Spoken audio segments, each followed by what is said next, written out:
Hey everyone, Flobo Boyce here, and today we're doing something special. 30 years was the career of The Undertaker until he had his last match ever. That's a topic we're going to talk about, but we're all going to talk before that is how much of an icon that individual was to the sport, art, and science of professional wrestling. But I am not alone. I want to introduce my all-star panel as we look back into 3 decades of The Undertaker. Introducing first, she's a lifelong professional wrestling fan and a fan of The Undertaker, Candice Mack. How you doing?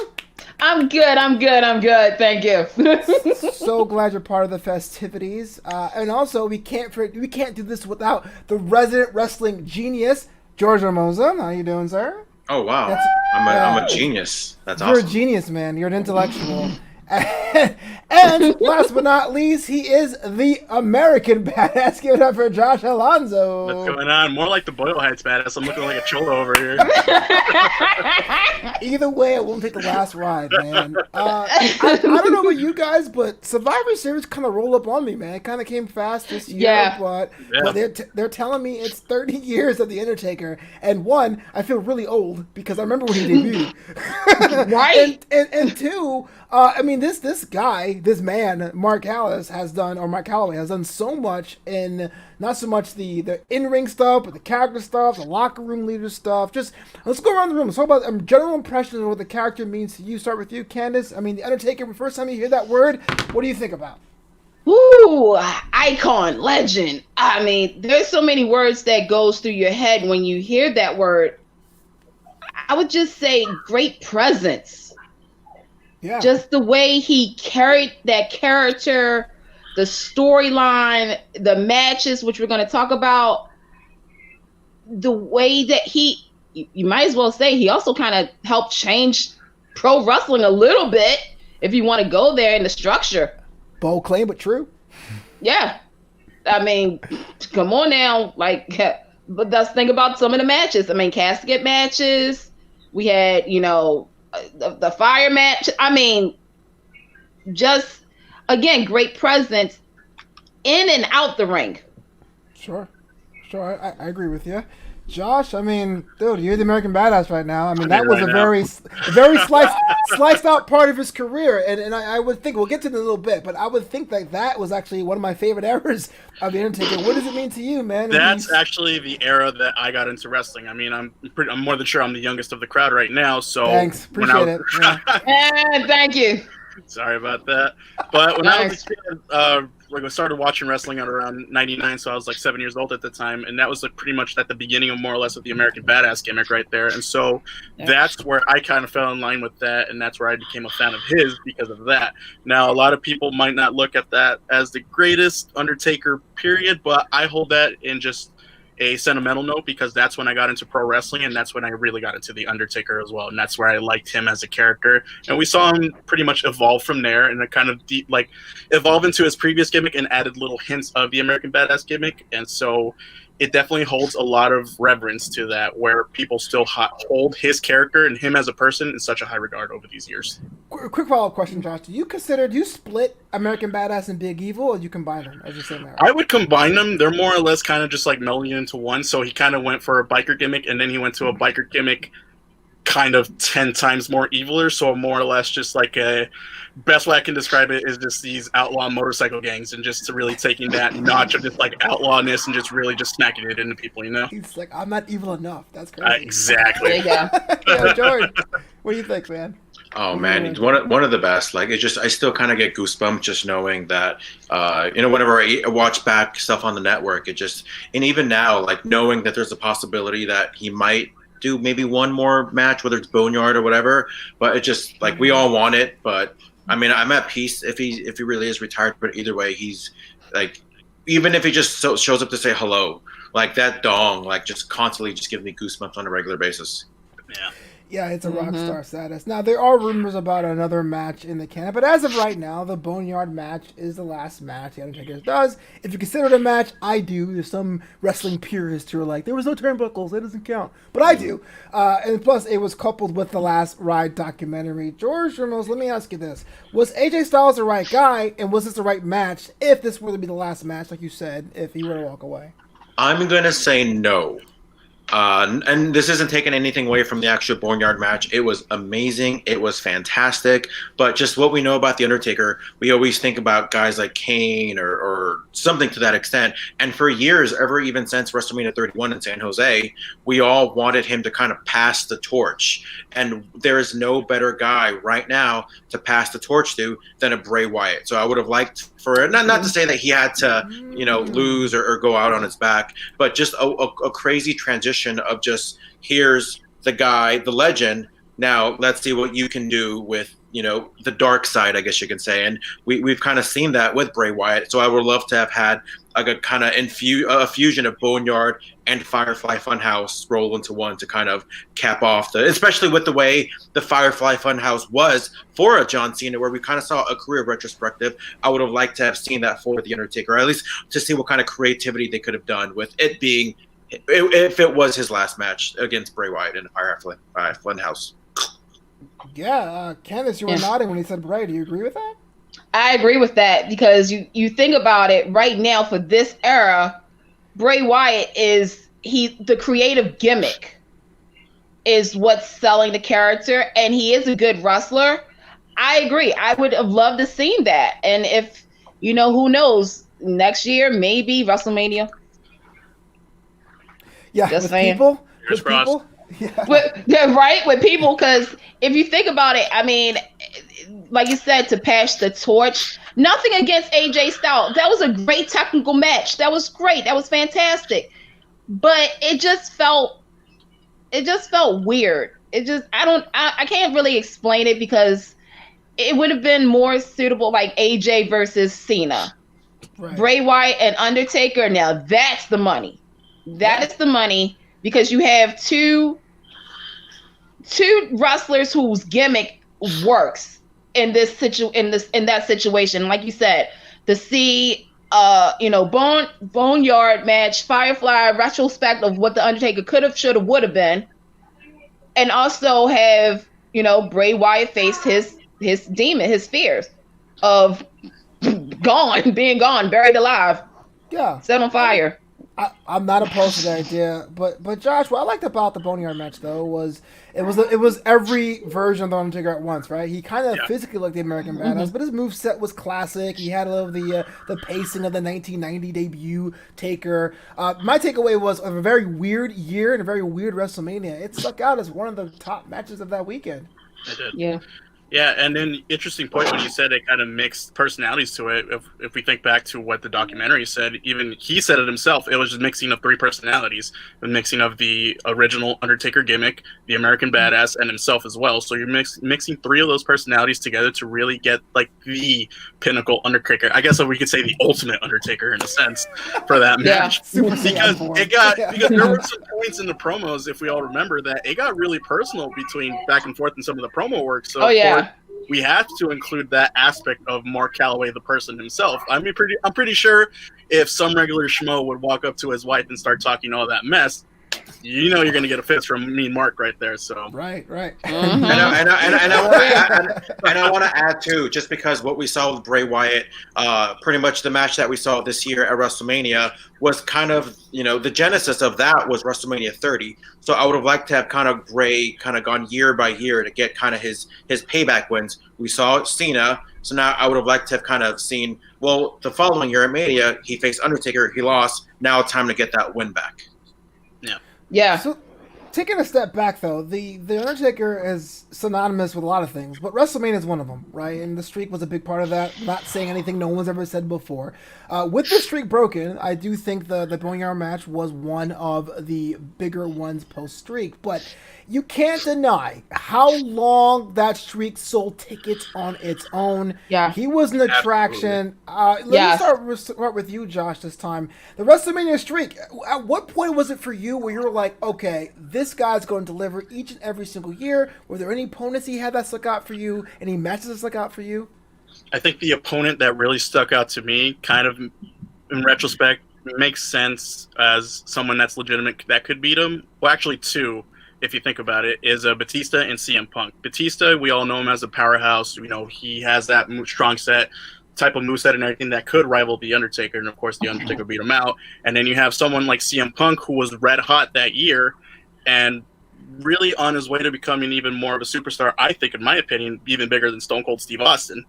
And so him losing that match, it didn't really hurt him at that point, but I felt like if CM Punk were to win that match against The Undertaker at that WrestleMania, I wouldn't have been upset about it. I mean, obviously, it was kind of a shock when Brock Lesnar won against The Undertaker at WrestleMania 30, but if it would have happened earlier with CM Punk, I wouldn't have a problem with it, to be honest.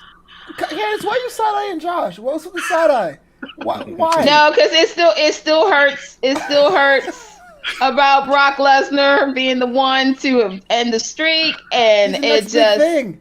I don't give up. I don't give up. I never gave up. No, it's just that was, and I watch soap operas, for those who don't know, and I do a soap opera, audio soap opera. So to me, it's like, okay, when is the fairy tale going to end? That was kind of how, with the streak, it was like WrestleMania. You think WrestleMania, you think streak. And it's like, okay, who's going to be the one? Who's going to be that person, that guy to actually beat The Undertaker and end the streak? Who's going to go down in history?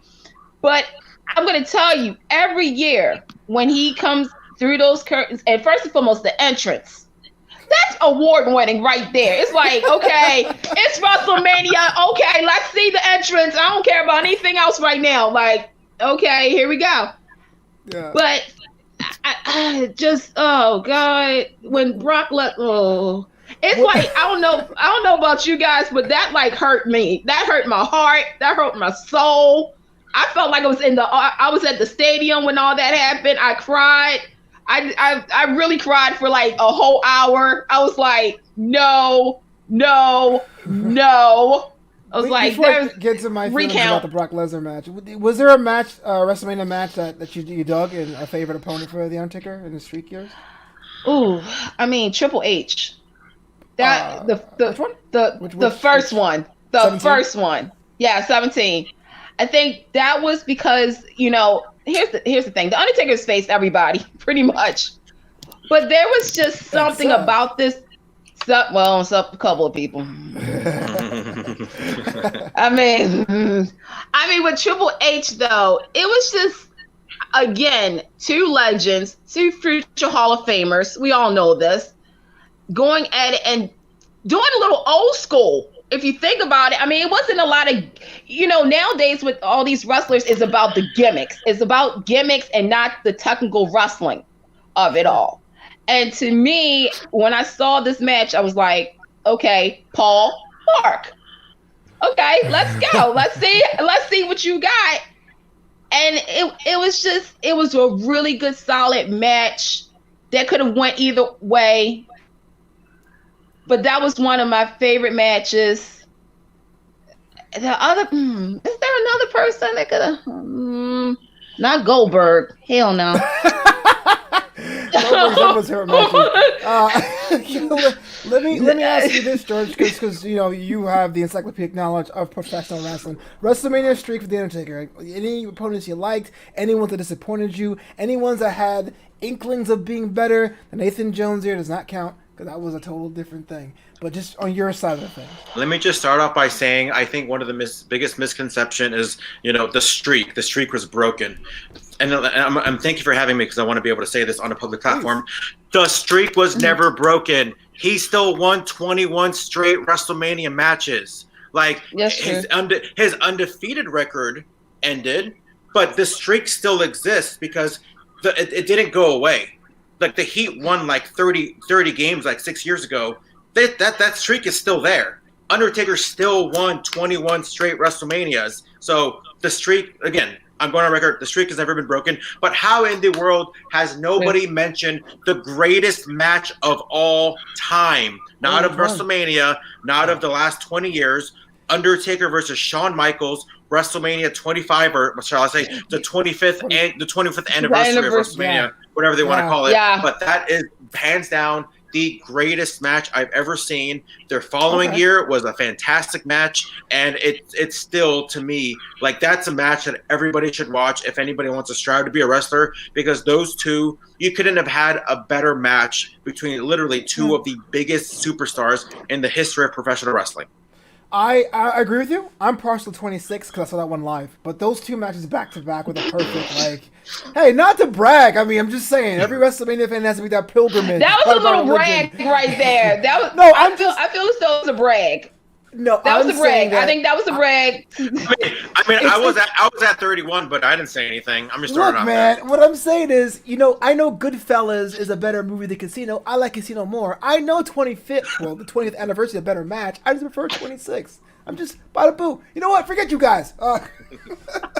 But George made a good point. I mean, the 21-1 is 21-0 going into that was a big deal. It will never be replicated. Yeah. No one has a tenure anymore in wrestling to begin with to get the WrestleMania spots, and that's kind of one of the major highlights, even besides championships, which Undertaker has won many of them. Yeah. Sorry about that. So like with the WrestleMania like. Fanfare of him being an attraction. One of the things that gets overlooked, though, is that every WrestleMania you do get a little bit of a snapshot of the different personas Taker has brought into the ring. Not classic, but everything past that. We're talking about the late 90s Satanic Taker, the one that kidnapped Stephanie. You got a couple of American Badass years and all that. George, let me ask you this, man. Do you have a favorite era of The Undertaker, and if so, why? I really like the fusion of what he did with all the characters like in 06, because he was from like 06 to 09, like that Undertaker was like putting on some of the best matches, whether it was against Batista in 07, 08 against Edge, 09 obviously I mentioned Shawn Michaels, but even outside of WrestleMania, he was putting some good matches with Kurt Angle, No Way Out 2006. That match was fantastic, and that was, and I would sometimes say he's like, oh, that's because of Kurt Angle. It was, and I'm not taking anything away from Angle, but that was all Taker and Angle, like just to be able to, and that was Taker kind of showing his like, hey, I'm still a dead man, but I'm still gonna bust out some MMA moves. That finish with him giving Angle that Hell's Gate finisher, and then Angle kind of flipping over to that pin. Like, it's just that match. I put that match on one of the best non-Shawn Michaels matches of all time in terms of Undertaker. Yeah, I agree with that. So that same era, you guys think it's the strongest era of Taker's career? I would say because he really showed, like George said, he showed aspects of like different movesets and everything. He was doing this old school flashy stuff, but he was always showing off his pedigree in jiu-jitsu, which he also has a black belt in. So it's really cool to see like all these melding like little flavors of the thing into a big melting pot, and there you have that really just like super Taker type of thing where he's just putting on like match of the year candidates like for those 3 consecutive years. Is that fair though? Right? I've heard that it's supposed to be like when you play a character, like look at Taker 1.0. Very, very linear, very, very standard moveset, right? And that's the kind of character he has. I mean, and you look at AEW with Matt Hardy, how he gets to take some parts of his character and teaches it. Granted, to lesser result. I'm not comparing Matt Hardy to Undertaker. but what I'm saying is that a little like unfair though to say that era is the best if he's like playing against the All-Star team as himself? I mean, I'm sorry. And just to kind of throw it out there, I am a big fan of when he first turned babyface in '92, because then we got to see another side of Undertaker where we just kind of knew him as the dead man being managed by Paul Bearer, but then we got to see a little bit more as far as like his match with Jake or Kamala, or even, as much as I hate saying it, like even kind of Giant Gonzalez, where as bad as those matches were, we got to kind of see the Undertaker kind of be a little bit of an underdog because he's going up against a guy who's like twice his size. So I put that era maybe like a second best as far as the best, and that was when I really, really became a fan of his. I'll accept that. They made him human a little bit. They made him a little bit more humanized with those matches. With him being with Giant Gonzalez, because when we saw Giant Gonzalez, me as a little kid, I was like, oh, he's going to destroy The Undertaker. Oh, no, The Undertaker's going to lose all these matches. And then to see, which one was it? Was it SummerSlam or WrestleMania? I think it was SummerSlam. I want to say WrestleMania. They had matches at both of them. It was 9 and SummerSlam 93. They had both matches against Giant Gonzalez. Yeah. I knew that. So to me, when he was core formed and everything, and I was like, they took out the Undertaker. Keep in mind, I was a kid, so I didn't know. Yeah. It was like, what the heck? And then, like you said, he was the underdog in that match. For him to come and avenge himself and win, that's when I was like, oh, okay, this is an interesting character. We now went from the character, like just a character, to, oh, this is an interesting character with an interesting storyline who is human a little bit. Sure. If that makes sense. I mean, this came after, but for me as a kid, it really was the mirror match, the Taker versus Taker match, where I realized, okay, it's very easy to plot and wear the hat and go, I'm Taker, but that other guy is clearly not the Undertaker. Even Kid Me was like, wait a minute, but seeing that poster with the shattered glass of which Brian was it? George, help me out here. Primetime Brian Lee or Brian Lee, that's right. Going, Chains, oh my god, Chains. I can't believe it. It was just like, oh, that to me was like, okay, now it's about nuance, right? Because nuance is something that you all have to learn as performers, but wrestlers don't really get that kind of luxury, especially back then in the mid-90s where they had the occupational gimmicks, and young Flobito loved Duke the Jumper Strozzi because he thought he was so strong that he had a job and wrestled on the weekends, and that's one of the cool things about that. But before WrestleMania, though, Taker was really synonymous with Survivor Series, 1990, no tattoos at all, being this absolute monster. And in the documentary, The Last Ride, he said, people thought I was actually dead. Josh Alonzo, I know this is before your time, slightly, but going back to the archives, man, what was your impression seeing the debut era of Taker? Well, I would imagine that if I were a kid during the time where he debuted, I would have thought that was the scariest thing I've ever seen. When I first see it, like retrospectively and everything, it's a little bit hocus pocus, but I'm more than sure if you were there live and you saw this gargantuan of a man just looking just pale and ghastly, you would probably poop your pants if you were to see that, because I don't think there has been a character at that point, or maybe some sense, that has really replicated that fear and that aspect of just like, holy heck, who the hell is this? Who the hell is this dude? Like, is he an actual zombie, or is he just like, where did he come from? And so, looking back at it, I think it was really cool, and I would have loved to have been a fly on the wall to see him actually debut. So if there's a time machine somewhere that someone's working on, let me be the first to try that out. Let me go back. I won't save the environment. I'll go back to 1990. You guys are making me feel really old. Okay, thank you. I just want to let you know that. Thank you. You're welcome, Candice. Because I remember the day he appeared at some Survivor Series. I remember I was watching it with my family. We were watching it on pay-per-view. Okay. And because my family is such a wrestling group of craziness of people, and we was watching it, and I can even tell you what I was eating. I was eating popcorn, and all of a sudden it was the match. I'm setting it up, and Ted DiBiase obviously is like, "Let me introduce you," and we all seen the clip, and all of a sudden I'm like I'm a kid. I'm trying to figure it out. I'm like, is he like?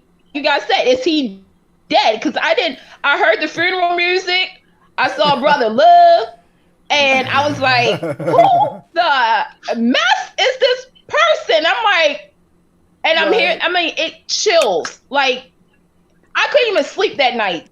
I had to sleep with the light on. I was scared. I didn't know what was going on. But I mean, let me just tell you, Missy, that was 1990. So I was like, what, 8? Yeah, I was 8 years old. Dang, that made me sound really. Yeah, so 8-year-old Candice was freaking out because I didn't understand. There you go. But no, it was like you said, chills. It just played every beat. You had him slowly walking like he was not of the living. You had black and gray, which to me meant death. You had just this silence. It was just like, not the whole, if it was Ultimate Warrior, like, it was just like, who is this guy? Wait, what's going on here? Like, wow, he's tall. Wow, he's big. Oh, he's about to hurt somebody. Like, okay. Yeah. That's the best recount I've ever heard of. He's gonna hurt somebody. And even though DiBiase was involved in his debut, George, when people think of Undertaker, Paul Bearer gets mentioned. Some would argue one of the greatest managers of all time. Definitely in the conversation. He may not be the best, but in that conversation. Let's talk about the lore. So we all know he's good in the ring, and there's a streak, and all these different personas. When people think about the character and the story of The Undertaker, usually Paul Bearer's involved. I mean, Kane got a nice run of a career out of being a palette swap originally of this Undertaker character. What's that say about the resonance of something like that? How does Paul Bearer work for you as a fan of the wrestling arts and sciences? Lay it on me, George. It's crazy because at the time, and I've always been a fan. I don't sit there and try to pick apart everything as far as pro wrestling goes. But I remember hearing a lot of chatter that it was like, oh, this is silly, this is stupid. Oh, what happened to pro wrestling? But it's like when you really try to engulf yourself in the land of pro wrestling, where you try to kind of try to intersperse yourself.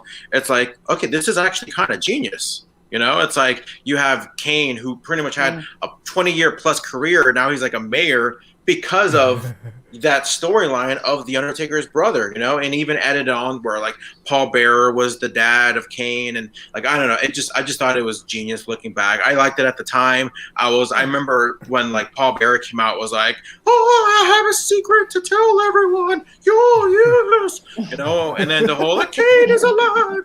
Kane is alive, and then it just goes to show you just how much depth this character really had, and that I feel like that was the time where he kind of was able to open up a little bit, because it was all dead man, it was all eyes, whatever they does when they behind the back of his head, and it was really that was like, what, I have a family, and it really added all these extra layers to that character. Follow-up question for you, George, real quick. What I feel like those kind of time to develop characters doesn't happen a lot more these days. Now, the reason I have in my head is that it's just so much wrestling, and it's hard to develop things when you have 13 pay-per-views a year. But has there been a fundamental change in character development here? Yes, but I don't think it's a WWE's fault. I think it's the audience's fault.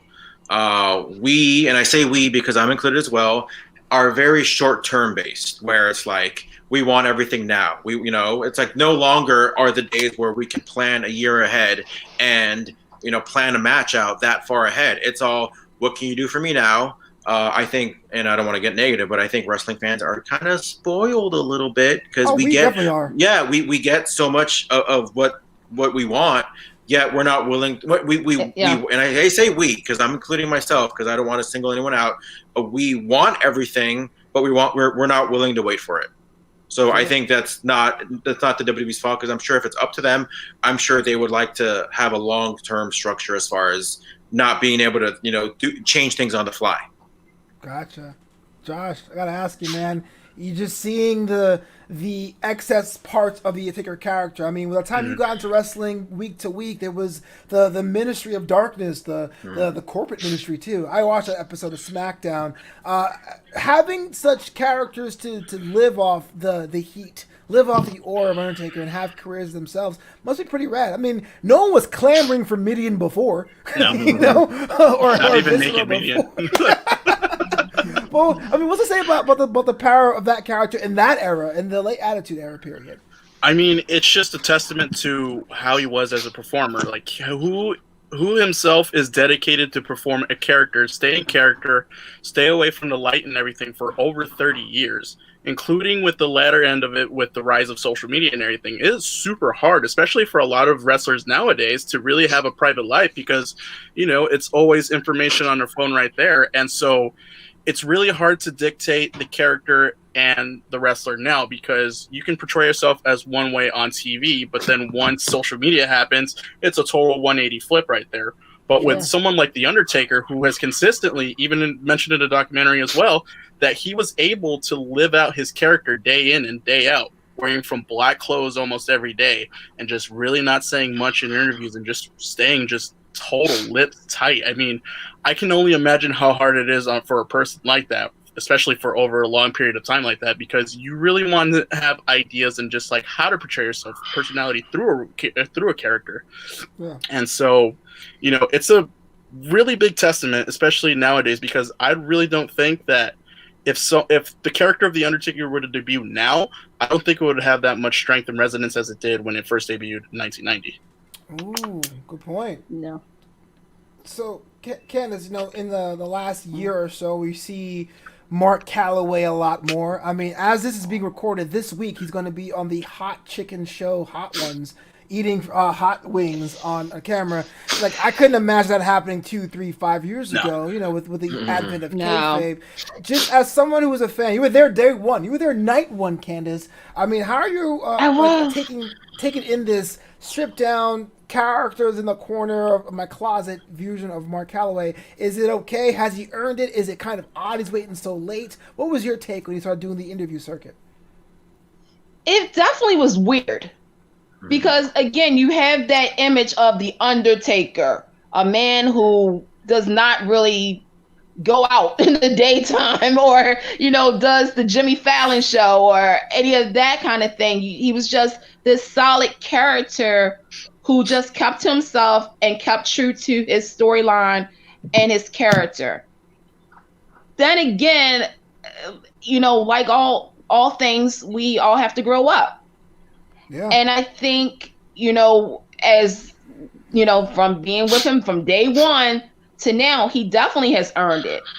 He's definitely has earned to have his life be sort of not front, but for us to get a glimpse of his personal life. And I think we kind of start seeing that when he had Sarah on his neck, when he tattooed Sarah's name, and when Sarah came, when that whole thing happened, that we started seeing a little bit of Mark and the Undertaker's lives fuse. So with that being said, I mean, the man has been in this industry longer than, obviously it's the Undertaker for 30 years, but he's been in this industry for a long time. He truly deserves a life. And for us fans, look, again, social media plays a big part. We all know what's going on behind closed doors.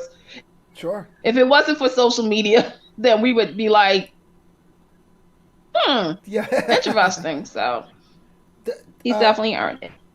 Sorry to cut you off there. But about the same question on the lines, George, before we get to our lightning round here. What does it matter? No, I was just getting misty-eyed. Yeah. Oh, okay. Great. I was saying, does it matter though when you see the man just on his farm in Texas with his family being so different than being portrayed as the undead? So I know we all are, but we're all die-hard wrestling fans, and as die-hard wrestling fans, we like it when they keep the mystique of anything, right? And so, yeah, when I remember, I think it was Mick Foley's Hall of Fame speech. He was like, kept going on. I was like, there's one thing that I would never have anybody do. I never want to see the Undertaker tweet. And, it got a laugh. This is 2013. And I was like, he's right, And then before you know it, he's got an Instagram. Like, Undertaker has an Instagram account. Jesus Christ, But again, like Candice said, he deserves whatever he wants to do, right? If he wants to put it out there, that's on him. But as a fan, I do kind of wish it was still a little mysterious. I don't get me wrong. I enjoy anything behind the scenes about The Undertaker. But it's like, sorry if any kids are watching, but it's like seeing the mall Santa, It's like seeing him outside on a cigarette break. I thought you were saying something very dirty. The mall Santa. Oh, sorry, kids. Yeah. It's seeing the Easter Bunny with his hat off or with his the thing off without drinking a beer on his break. We still believe, we still love it. We're still going to take a picture with Santa every year. But man, I kind of wish I didn't see that a little bit, It's kind of like seeing a magic trick and how it's done. Once that illusion is gone, you're just like, oh, okay, it kind of takes that entertainment aspect of it, But I still watch it. Yeah. Well, that's your problem. Seeing him on SportsCenter. Wow. Seeing him. No, I think the one time when my cousin, she was here and she loves the Undertaker too. She's kind of just getting into it with the Undertaker. I'm schooling her. You're welcome, America. But we was watching ESPN College Football Saturday. It was College Football Saturday, and they said we have the Undertaker, and I was like, and she was like, the Undertaker likes football, And I was like, this is a joke. This is not. And all of a sudden, I hear the music and I see him wearing Texas. It was a Texas jersey, and I was like, wow. Okay, I'm still adjusting to seeing Mark, the person, and not the. I'm hearing the music like the Undertaker. I'm like, oh shoot, he about to come out like with a corpse or something, and I was just like, he's talking about football. Like, he knows about... I mean, I knew he knew, but it's just like, oh, okay. Like, this is a whole new reality. So. Yeah, I mean, he's from Texas. A couple rapid-fire questions for you guys. Just, give me your thoughts real quick. In your opinion, the Brothers of Destruction, overrated, underrated, or just right? Overrated. Okay. I would say overrated as well, especially at the latter years, and especially that last matchup with Triple H. Saudi is non-canon. No, Saudi Arabia is non-canon. I mean, I'm sorry. If I remember it in my head, it's super canon. If the sun is still out, which is the main event, it does not count. Oh, man. Overrated. Wow. Okay. In your opinion, who is the Undertaker's greatest rival or his greatest rivalry? Kane. That's gotta be Kane. Him, that, and Mankind a close second. Okay. I would say, because of the storyline and everything, I would say Shawn Michaels won, and then another one would be Brock Lesnar, because when you have two just big hosses just tearing it into each other. I mean, just, look at those two Hell in a Cell matches that they had. I mean, just absolutely brutal and just, oof, my goodness. So I would say those are definitely two big rivalries for me. Ah. Kane and Shawn Michael. Kane and Shawn Michael. And I'm going. That goes without saying. Yeah. I mean. In your opinion, what is your favorite non-WrestleMania Undertaker match? I mean, there's only one answer. What's that? I have one. That's not the one that you're thinking of. What? It's not King of the Ring 98? Oh, yeah. That's a good one. That's a good one. Well, I did change the course of wrestling history. I thought, man, got off the top of the scale. It only, just I changed my answer. I'm revolutionized. So for me, it would have to be Monday Night Raw 2002. Forget the exact Jeff month Hardy? and day. Jeff Hardy, the ladder match. July 1st, 2002. Oh, that's a good absolutely. Yeah. Such a barn burner of a main event right there, and for him to put over Jeff Hardy in the match right there is just absolutely amazing. All right, you know what? Those are better answers than what I put down. Candice, what do you think? Save me. I'm gonna say this was sort of passing the torch, but Randy Orton versus The Undertaker. Okay. I thought that was a really good. I like the story. Well, here's the thing: for WrestleMania, the storyline with that, I just thought that was genius. Of Randy Orton trying to be the man. SummerSlam, him winning over. Like, do you understand how big that was for Randy Orton fans? I'm sorry. Yeah. But it was just like, because SummerSlam was always a 50-50 event for The Undertaker to win. Sure. And, so that was a good match. Dang, no. Yeah, that's the one that just popped up right now. That one. I had two. I had Fully Loaded 2000, Taker. Kurt Angle. And SummerSlam for 2015, the Brock Lesnar match there. Those were my two favorites. But yeah. I like your answers too. The one that got away, the one feud you would like to see, and to make it more difficult, you can't pick Sting, because Sting is like the one everyone says. Yeah. I think a really good one, because I know there was a whole story behind it, especially at that time where TNA was getting some heat a little bit, would have been Abyss. I think that would have been a cool match to see. Just like I guess Supernatural. Obviously, one's more of a psychopath, the other one's the Undertaker. And so I think that would have been a really cool, entertaining match to see Abyss from TNA against The Undertaker at a WrestleMania. That would have been a cool one. So I'm gonna say somebody that I never thought I would say on camera. I never thought I would ever get brought up, because you said what's the one that I think would have should have happened. I'm gonna say Mordecai.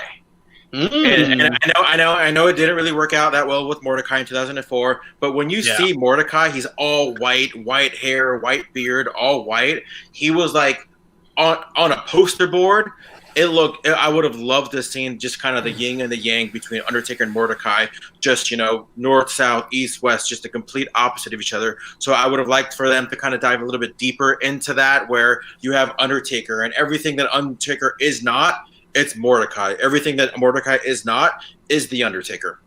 Yeah. That poster would have sold millions, but Mordecai showed up on SmackDown. Yeah, Mordecai.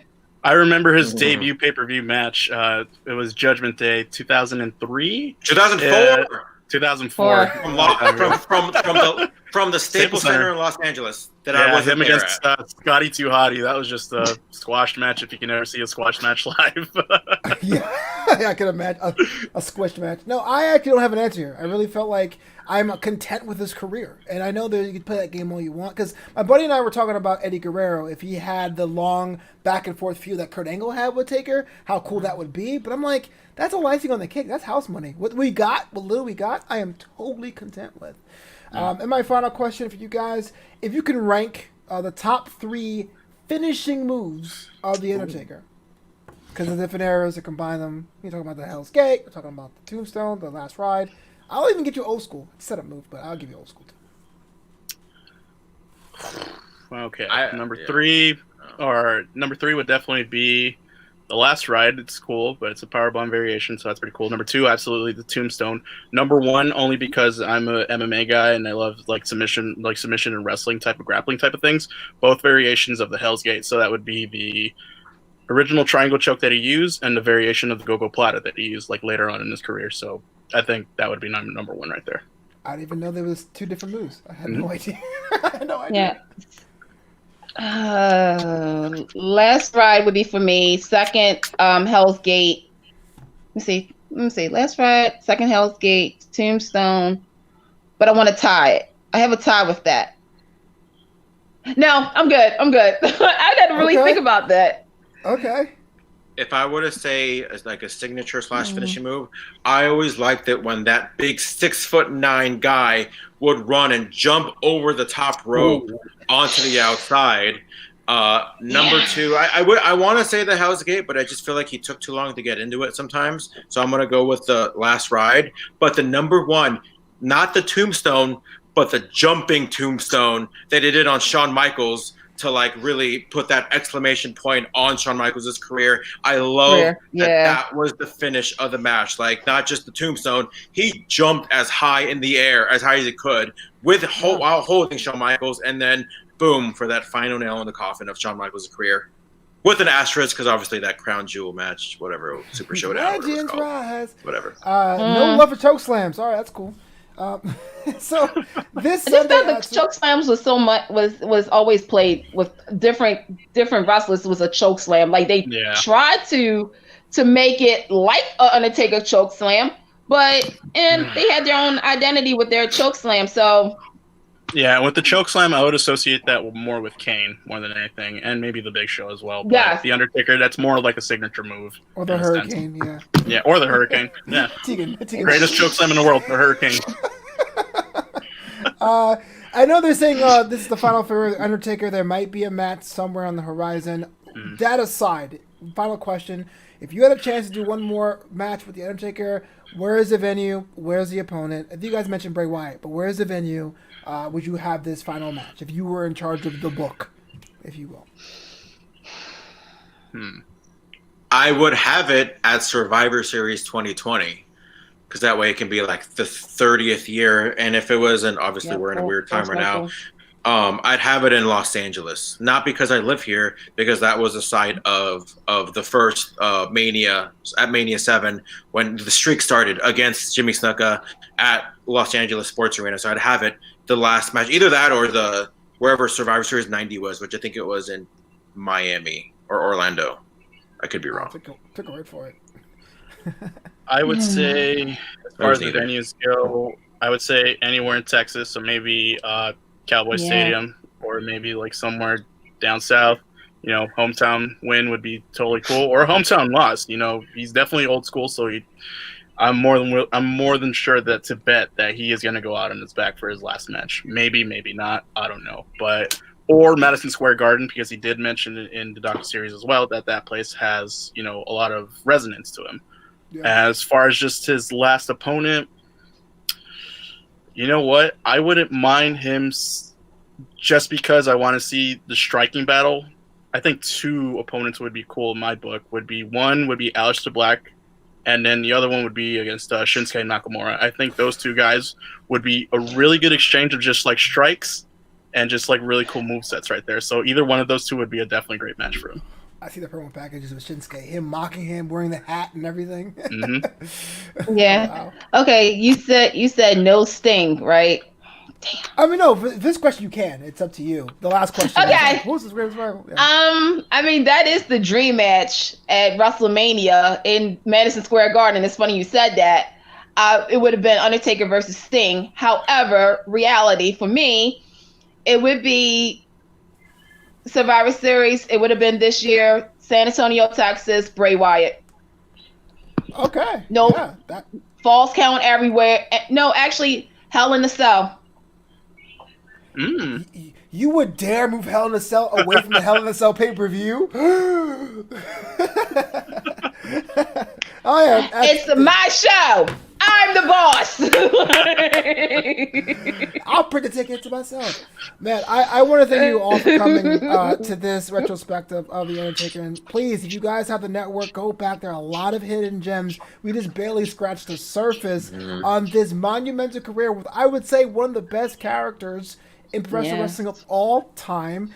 Let me go around the room and ask, where can the world find you? George, I want to stalk you online. Yes. How do I do that? Well, first off, I want to say, because I know there's so much to talk about it when it comes to The Undertaker, his best theme song is that 99 or 98, 99 remix that he did. The absolute best theme song. And number 2, another thing to find on the network is I remember, I talk about it with my friends all the time, when 94, when Undertaker was gone, and everybody was like, where's The Undertaker? And like there was like the Undertaker sightings, right? You see like the sandwich deli guy, it's like, oh, yeah, I'm looking down, I'm making a sandwich, and I'm making a little pastrami with a little bit of white food with mayonnaise and mustard, and I look up, oh my god, it was The Undertaker. Like, it was just so, like, it was just watching back, just watch those early, vignettes for SummerSlam 94. I'm all about that. But you can find me at Hermoza, GHERMOZ on Twitter and Instagram. You can subscribe to my YouTube channel at youtube.com/The Wrestling Chatter. We talk about whatever. We like this kind of chatter where it's like, hey, we like to retrospect, we like to just reminisce, we like to pay tribute. I'm all about that. It's youtube.com/The Wrestling Chatter. Yeah, Josh Alonzo. You guys can stalk me on the interwebs at JOAL323. Yeah. Miss Candice Mack. You guys can find me at Candy Pool on Twitter, at CandyMac82 on Insta, and you can also follow me at FAAD Podcast on Twitter and Instagram for Forever and a Day, the audio soap opera. And of course, I'm Flobo Boyce. I feel like me and the wrestling tip. Check me out on Draped in Gold, the NXT and NXT UK after show every Thursdays, right here on this channel with my broadcast partner, Jack Farmer. Learn more at drapedingold.com. Until next time,